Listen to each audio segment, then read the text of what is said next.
Well, hello, thank you for joining me today again on the Church History Trail. You're very welcome to the programme, and where we are is we're actually in Belfast and we're on Clifton Street, and in the distance there you can see Clifton Street Orange Hall, and I've actually done a video on that Orange Hall in the past. You can see the statue there, the memorial to King William III, the Prince of Orange, but that's not what I want to talk to you about today. And I don't want to talk to you about this either, but I'm going to mention it. This is I don't think it's a church now. I think it's like a community hub or something, but I don't think it operates as a church today. If you know the name of this, let me know, because I haven't the foggiest. So what's this church here on Clifton Street? So if you know the name of that, let me know, but that's not what I want to talk to you about either.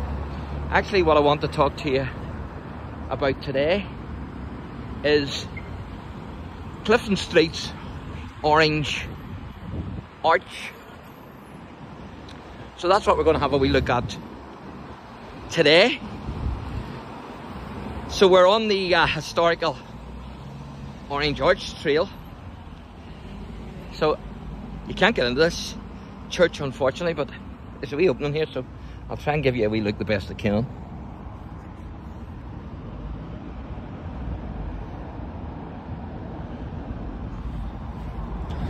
So as I say, if you know the name of that church, let me know, because I haven't the foggiest.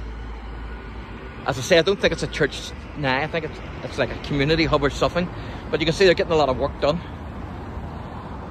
to it. And they've a wee bit of a garden there as well, as you can see, which is very nice. So I thought this here was very good. Gardeners don't die, they just spade away. I thought that was very good. Gardeners don't die, they just spade away. So if you know the name of that, let me know.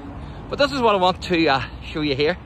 This is Clifton Street Orange Arch, and it's packed with history.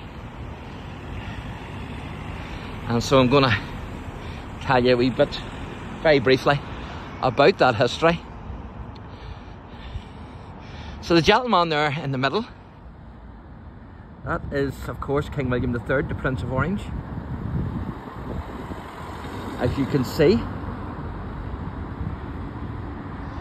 And that panel there is the closing of the gates of Derry in 1689, the shutting of the gates.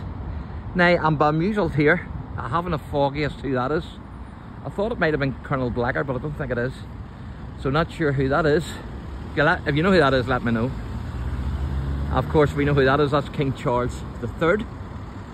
And then the other side is a young Elizabeth II, the late Queen. And so we're going to cross over, and I'm going to explain this board here to you.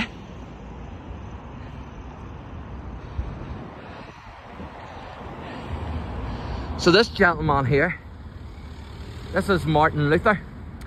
Now, Martin Luther was an Augustinian priest, but he was a tormented man, because no matter how much he tried to appease God, a righteous God, all he could find was an angry judge. And no matter how many good works he done, and no matter how much he punished himself, he could never feel God's grace or God's forgiveness. All he felt was an angry judge. So he was a tormented man. And what happened with Luther then? In Luther's studies of Romans chapter 1 verses 16 and 17, and also Psalm 31 verse 1, Luther came to realise that the righteousness of God doesn't only condemn, but it also justifies. He realised too that through faith in Christ's death on the cross that we can be forgiven, and not actually by the works that we do. And Luther said himself, when he realised this, that it was like the gates of heaven themselves were open wide to him, and he felt he had been born again of the Spirit of God. And of course, he would then go on to nail his 95 Theses to the door of the Castle Church of Wittenberg in Germany on the 31st of October 1517, which would kickstart the Reformation. And of course the motto of the Reformation was concerning justification by faith, is that it's by grace alone, through faith alone, in Christ alone. Or as Paul says, for by grace you have been saved through faith, and that not of yourselves, it is the gift of God, not of works, lest anyone should boast. And then this panel here, of course, is the 36th Ulster Division, and that's at the Battle of the Somme, 1st of July 1916. So there's one more panel that I want to show you, and then we'll wrap this wee video up.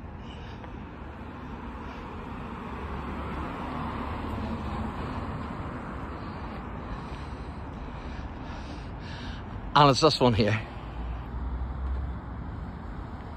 Of course, that's the relief of Dye, 1689, whenever the boom was broken by the Mountjoy ship, and also by a small boat with axemen on it, cutting away at it. So there you go. So thanks for watching, and God bless.